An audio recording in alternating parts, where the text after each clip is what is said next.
Il y a tellement d'infos que je m'y perds. Je trouve que c'est difficile d'y voir clair quand même. Souvent, je trouve que tout est trop superficiel. Je pense qu'il y a trop d'infos et... C'est très angoissant. La première, J'ai besoin de repères. les clés, J'ai envie de comprendre. Arnaud Roysson. Bonjour à toutes, bonjour à tous et bienvenue dans Les Clés pour une petite enquête. Aujourd'hui, on va essayer de comprendre ce qu'il pourrait advenir de l'indexation automatique des salaires sous cette législature. A priori, l'accord de gouvernement maintient cette indexation, mais si on regarde dans le détail, des changements sont en vue et surtout un grand chantier de réforme de l'indexation à la belge pourrait bien s'ouvrir dans les 4 ans qui viennent. Bref, on s'est dit que ça vaudrait la peine de prendre 25 minutes pour essayer d'y voir clair. La première, les clés.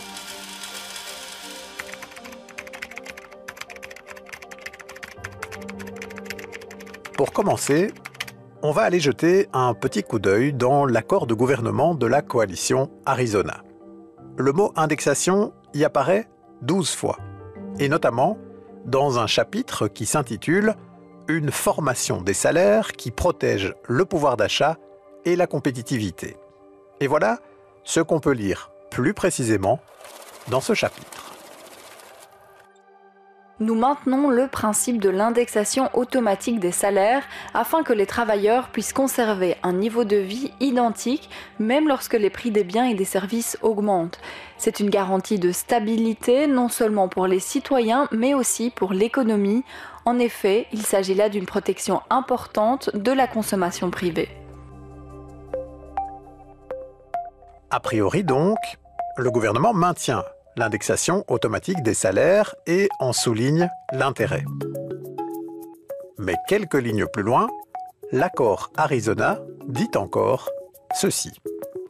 Nous demandons aux partenaires sociaux de préparer un avis sur la réforme de la loi sur les salaires et du système d'indexation automatique pour le 31 décembre 2026.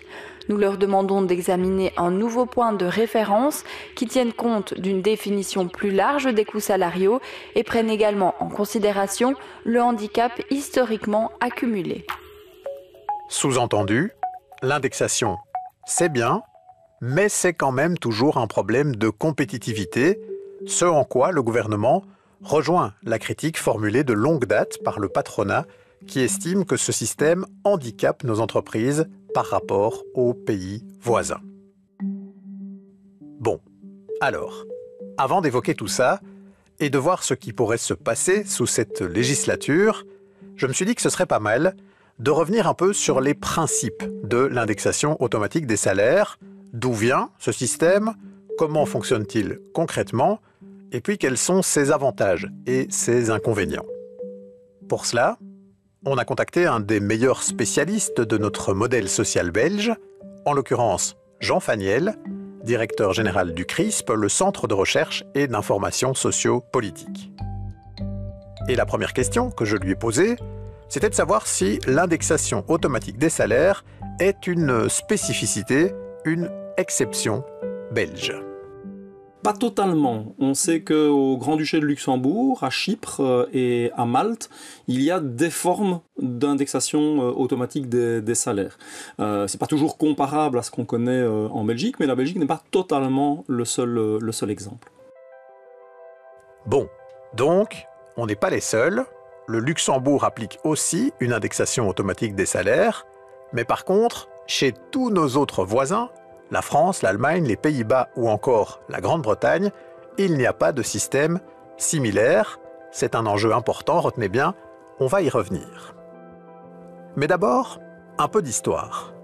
Depuis quand est-ce que la Belgique indexe automatiquement les salaires des travailleurs ? C'est un système qui a un peu plus de 100 ans, donc c'est vraiment à la sortie de la Première Guerre mondiale, 1919, que l'on commence à mettre des formes de mécanismes d'indexation automatique des salaires en place. On le fait essentiellement au niveau des commissions paritaires, c'est-à-dire ces enceintes qui regroupent représentants des travailleurs et représentants des directions d'entreprise au niveau sectoriel. Et donc les commissions paritaires, elles apparaissent en 1919, elles vont vraiment se multiplier dans les toutes premières années qui suivent la guerre, et toute une série d'entre elles décident de mettre sur pied des mécanismes d'indexation l'indexation automatique des salaires. L'indexation automatique des salaires qui fonctionne dans un sens, mais aussi dans l'autre. Donc en 1930, 1931, quand la Belgique est touchée de plein fouet par les effets de la grande crise démarrée en 1929 aux États-Unis, on voit aussi des salaires qui sont baissés parce que les prix sont en train de baisser. On est dans une période déflatoire et non pas dans une période d'inflation. Ça, c'est déjà un élément important à rappeler. Si on a eu plutôt l'habitude, ces dernières décennies en Belgique, de parler de l'indexation toujours dans une dynamique de hausse pour suivre l'inflation, le principe de base, c'est de coller au coût de la vie. Et donc, si le coût de la vie devait baisser, eh bien les salaires seraient indexés à la baisse. Mais comment calcule-t-on précisément ce coût de la vie? Eh bien au départ, d'un panier de produits de consommation courante qu'on a longtemps appelé le panier de la ménagère. Avec un principe simple, si ce panier de produits augmente, alors automatiquement, les salaires doivent suivre en proportion, afin que les travailleurs gardent leur pouvoir d'achat, même quand le coût de la vie augmente. Ça, c'est pour le principe. Mais dans les faits, ce système est l'objet depuis longtemps de beaucoup de discussions. Avec la question de savoir notamment si cette indexation n'a pas elle-même des effets dopants sur l'inflation. Et depuis les années 70 en particulier, cette question est devenue un vrai enjeu de clivage entre patrons et syndicats, mais aussi entre partis de gauche et partis de droite. Ce mécanisme d'indexation automatique a été fortement questionné. Les syndicats y sont très attachés, on le sait. Au niveau patronal, on en demande l'abolition ou au moins la refonte. Et à partir des années 1980-1990, on a cherché des manières de freiner, voire de supprimer l'indexation, au moins temporairement. Sous les gouvernements Martens-Gold dans les années 80, on a procédé à plusieurs sauts d'index. Donc ça veut dire qu'on a laissé augmenter les prix en ne procédant pas une fois, deux fois, trois fois à l'indexation automatique des salaires et des allocations sociales. Puis plus tard, on a plutôt procédé à ce qu'on pourrait qualifier de chipotage, mais qui ne sont pas négligeables. On a lissé sur 4 mois la moyenne, de manière à calculer et à amortir un peu plus les chocs conjoncturels. Et d'autre part, on a retiré de l'indice des prix à la consommation, ce qu'on appelle communément le panier de la ménagère, on a retiré certains produits, les produits liés à l'alcool, au tabac et au carburant. On a appelé ça l'indice santé. L'indice santé lissé sur 4 mois. Et pourquoi est-ce qu'on a choisi ces produits-là en particulier? Parce que l'État prélève des accises, des impôts sur ces produits-là. Et donc, il y avait un problème en quelque sorte. L'État ne pouvait pas à la fois augmenter les accises sur l'alcool, les tabacs ou les prix des carburants sans que ça lui coûte, puisque ça lui coûtait à lui en tant qu'employeur dans la fonction publique, puisqu'il y avait les indexations des traitements des fonctionnaires, des enseignants, etc. Et donc, c'est aussi pour ça qu'on a sorti ces produits. C'est pas seulement, même s'il y a un peu une visée de santé publique, c'est pas seulement pour des questions de santé. Retenez donc qu'il y a une sorte de panier avec près de 500 produits de consommation courante des ménages. Tous les mois, on relève les prix de ces produits, on les additionne, on fait des moyennes et on compare avec les mois précédents. On fait donc une moyenne lissée sur 4 mois de tous ces prix et c'est comme cela qu'on mesure l'inflation. Et une fois qu'on a bien mesuré cette inflation, alors là, il y a 2 façons principales d'indexer automatiquement les salaires. On a un premier système qui concerne à peu près 40% de la main-d'œuvre et qui est un système d'indexation à date fixe. Dans 3/4 des cas, c'est une indexation une fois par an, soit au 1er janvier, soit au 1er juillet. Le mécanisme, là, c'est qu'on suit l'évolution des prix tout au long de l'année, bien entendu, mais ce n'est que une fois par an, ou dans quelques rares systèmes, une fois par trimestre, voire une fois par mois, que l'on va indexer les salaires en calquant la hausse des salaires sur la hausse des prix. Donc concrètement, ça veut dire que on regarde au 1er janvier, par exemple, quelle a été la hausse de l'indice santé lycée sur un an. et on va indexer d'autant les salaires. Ça, c'est donc le premier système, une indexation à date fixe. Si on prend l'exemple le plus répandu d'une indexation une fois par an, eh bien les travailleurs concernés voient leur salaire augmenter au 1er janvier au prorata de l'inflation de l'année précédente. Si cette inflation a été de 3%, leur salaire augmente au 1er janvier de 3%. Mais ça peut parfois être beaucoup plus spectaculaire que cela. Quand, en 2022, l'inflation a été sur un an de plus de 10%, eh bien, en une fois, tous les salaires concernés ont fait un bond de 10% pour rattraper l'inflation. Ça, c'est, on le rappelle, quand l'indexation se fait à date fixe, ce qui concerne, nous a dit Jean Faniel, environ 40% des travailleurs. Et puis il y a une deuxième grande catégorie d'indexation que l'on va retrouver pour les traitements de la fonction publique, qu'on va retrouver pour les salaires d'une bonne partie du secteur privé aussi, et qu'on va également retrouver pour les allocations sociales. Donc là, on est à peu près sur 60% de la main-d'œuvre, plus les allocations sociales, qui ont un mécanisme d'indexation avec un indice pivot. C'est-à-dire qu'on regarde comment évoluent les prix, et une fois que les prix ont franchi un indice, en général 2%, eh bien, une fois que ce seuil est franchi, on va indexer les salaires et les allocations sociales. Dans la fonction publique, pour prendre un exemple, on peut voir que les 2% de hausse des prix, calculés bien entendu sur l'indice santé lycée, ont été franchis en janvier.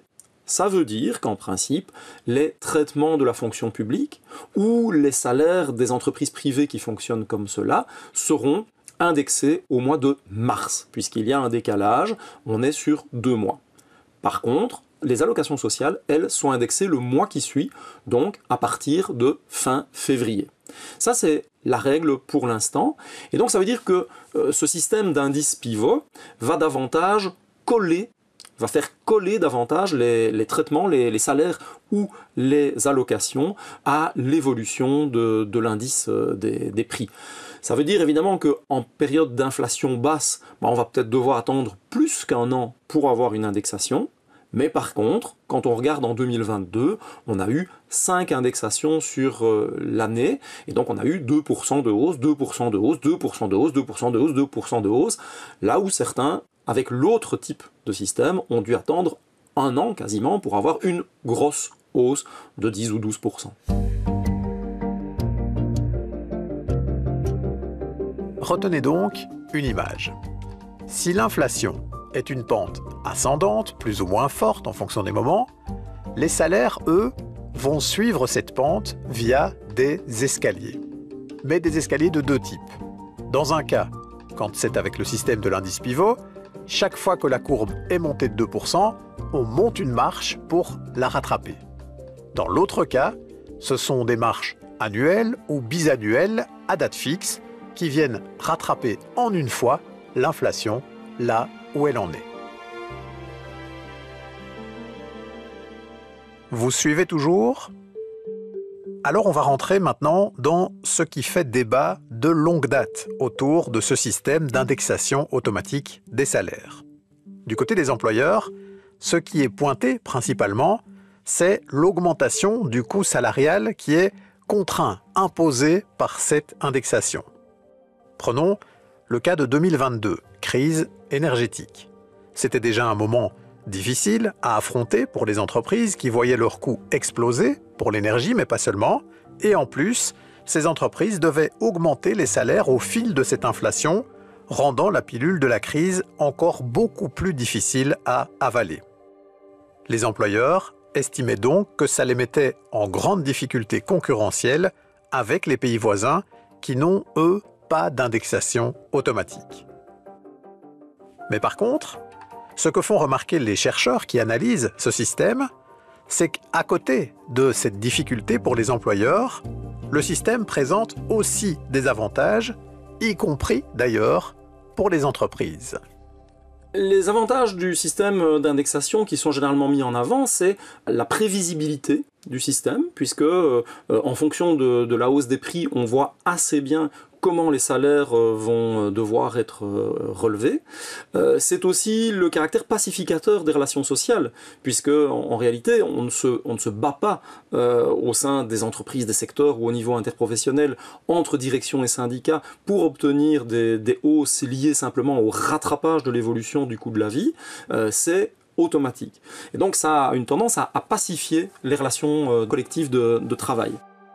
Et là, c'est intéressant de regarder à nouveau chez nos voisins. Puisque sur la crise énergétique, certes, dans un premier temps, les entreprises allemandes, françaises ou néerlandaises n'ont pas dû indexer les salaires, contrairement à leurs concurrentes belges. Mais souvent, les augmentations salariales sont arrivées ensuite chez nos voisins, au terme de bras de fer parfois assez tendus entre employeurs et syndicats, si bien que quelques mois plus tard, les salaires chez nos voisins ont aussi fini par rattraper en bonne partie l'inflation, mais dans un climat social parfois assez conflictuel. Et puis, il y a encore un autre avantage au système de l'indexation automatique, c'est le soutien au pouvoir d'achat qui est aussi un moteur économique. Si on prend le cas de la grande distribution, quand il y a une indexation, c'est clair que ça fait augmenter le coût salarial, les salaires des employés de la firme ou de la chaîne de grands magasins par exemple. Mais par contre, ça permet aussi de faire en sorte que les clients gardent un pouvoir d'achat qui ne s'effondre pas, qui ne se creuse pas par rapport à l'évolution des prix. Et donc, ces supermarchés peuvent aussi continuer à augmenter leurs prix et ne pas voir nécessairement l'affluence dans leurs magasins qui s'effondre. Ce qu'il y a aussi, c'est qu'en Belgique, on a différents mécanismes d'indexation qui ont pour effet de lisser les effets économiques. C'est-à-dire que tout le monde ne voit pas son salaire bloqué pendant X temps ou relevé au même jour. Donc le fait qu'on ait différents mécanismes d'indexation va aussi mélanger un peu les effets et contrebalancer les effets économiques, ce qui a pour effet d'éviter les chocs d'offres ou les chocs de demande au niveau économique. Revenons alors maintenant à l'accord de gouvernement, où donc on a un texte qui souffle un peu le chaud et le froid. On sait que jusqu'au dernier moment de la négociation, certains partenaires voulaient réformer, voire supprimer le système de l'indexation automatique des salaires. Finalement, un peu contre toute attente, le mécanisme a été maintenu à peu près en l'état. Même si, pour des raisons budgétaires, on a décidé de décaler de 3 mois l'application de l'indexation pour les fonctionnaires et les allocataires sociaux, ce qui va quand même leur faire perdre un peu de pouvoir d'achat.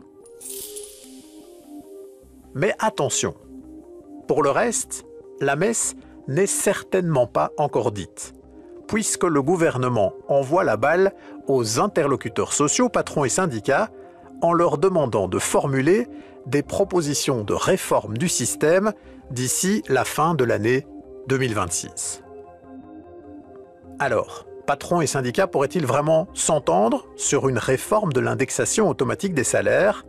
Sarah Pousset a passé des petits coups de fil aux uns et aux autres pour voir comment ils se positionnaient dans cette perspective, et on va commencer par les patrons avec la position de la Fédération des entreprises de Belgique, la FEB. Avant les élections, la Fédération des entreprises belges avait partagé ses 10 priorités pour une Belgique plus forte.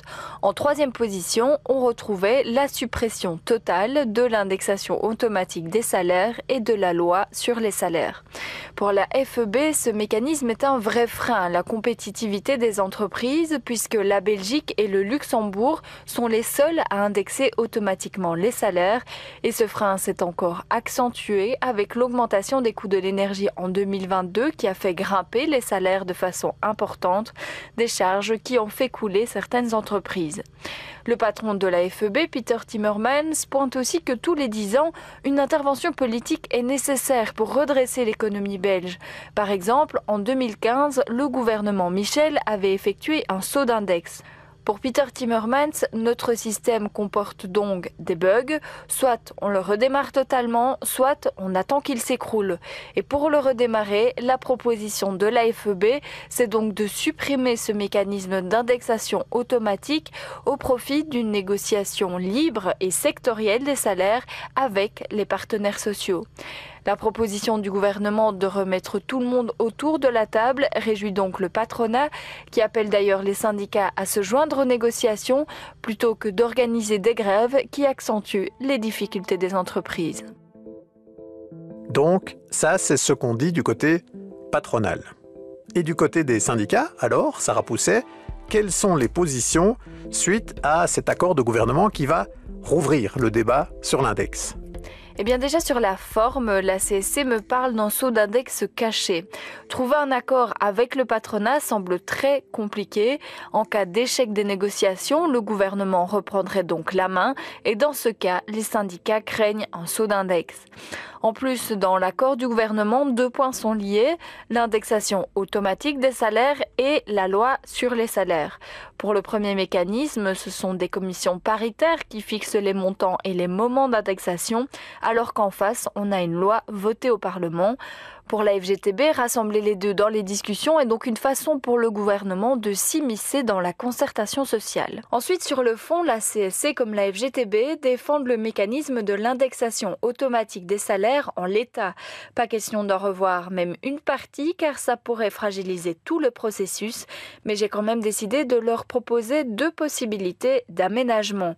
D'abord, est-ce qu'on pourrait imaginer de faire une seule indexation annuelle qui serait commune à tous les secteurs ?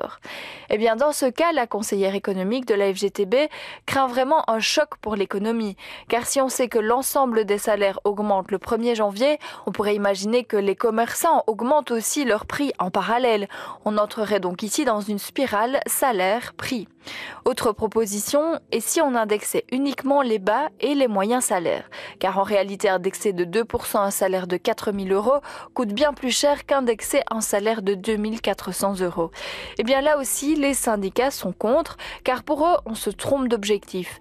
L'indexation n'a pas pour but de redistribuer comme le volet fiscal, elle sert plutôt à protéger le pouvoir d'achat de tous les ménages, peu importe leur salaire.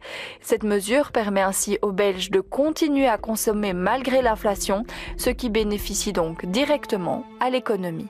Bon, eh bien on l'entend, les positions entre patrons et syndicats sont extrêmement clivées dans ce débat. Ils ne parviennent même pas à s'entendre vraiment sur les chiffres. L'un des deux, c'est ce que le patronat appelle le handicap salarial historique, celui d'avant la loi de 96, qui est venu fortement corseter les salaires pour justement améliorer la compétitivité des entreprises belges face aux pays voisins.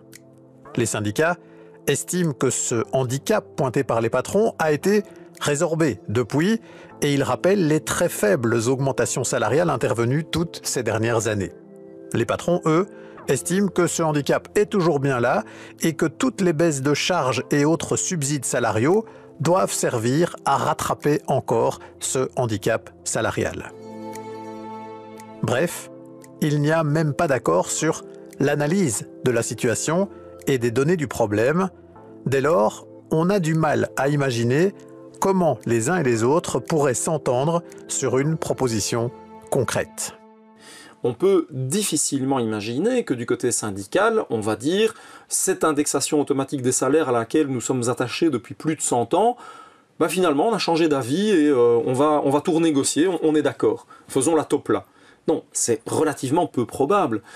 Et du côté patronal, on ne va pas non plus un matin se réveiller en disant « mais finalement c'est super ce système, gardons-le, on est d'accord avec les syndicats ». Si bien que le risque, c'est qu'on se réveille le 1er janvier 2027 et qu'on se dise « bon d'accord, mais maintenant on fait quoi ? La date couperet, entre guillemets, est passée, qu'est-ce qu'on fait ?» Et là, à ce stade, on n'a pas de fuite des négociateurs qui nous permettrait de savoir ce qui est envisagé. Est-ce qu'ils ont déjà envisagé le scénario d'un non-accord entre interlocuteurs sociaux et qu'ils ont prévu quelque chose ? Ou bien est-ce que dans la négociation, on s'est dit on va mettre une date butoir, mais on ne sait pas très bien où on en sera à ce moment-là et ce que l'on fera. Donc ça pourrait être une question finalement qui a été a priori réglée, mais qui reviendra sur la table. Et là, bien entendu, les rapports de force entre patronat et syndicats, entre les différents partis de la coalition, éventuellement la pression de l'opposition aussi au Parlement, joueront sans doute pour façonner une éventuelle décision, ou bien simplement pour préconiser un statu quo. Il semble donc bien que l'on va assister au cœur de la législature à de nouveaux bras de fer entre patrons et syndicats sur cette question de l'indexation automatique des salaires, puisque le gouvernement leur a en quelque sorte envoyé la balle avec cet avis qu'ils doivent rendre avant la fin 2026. D'ici là, un petit élément encore pour éclairer le débat. De l'avis de plusieurs économistes que nous avons consultés pour préparer cette émission, il semble en tout cas que si on tient compte de tout aujourd'hui, la modération salariale, les réductions de charges, les subsides salariaux ainsi que la productivité des travailleurs, il n'y a plus aujourd'hui d'écart qui se creuse par rapport aux pays voisins, en tout cas depuis la loi de 1996 qui encadre les salaires. Et même, les mesures prises par les gouvernements successifs depuis lors ont nettement réduit les écarts d'avant 1996. Et puis, on peut rappeler aussi que la compétitivité des entreprises ne se joue pas que sur les salaires. Beaucoup d'autres facteurs entrent en ligne de compte. Les prix de l'énergie que l'on sait assez élevés en Belgique, la disponibilité de travailleurs qualifiés, le fait d'avoir des infrastructures de qualité, les investissements publics aussi dans les secteurs stratégiques, etc., etc. Une invitation à regarder donc ce sujet de la compétitivité dans sa globalité et ne pas se concentrer que sur l'aspect salaire. Voilà, c'était Les Clés, un podcast de La Première avec à la réalisation sonore de cet épisode Adrien Chocart, à la préparation Sarah Pousset et Arnaud Ruyssen. Si vous souhaitez nous écrire, je vous rappelle notre adresse, lesclés, en un mot et sans accent, @rtbf.be.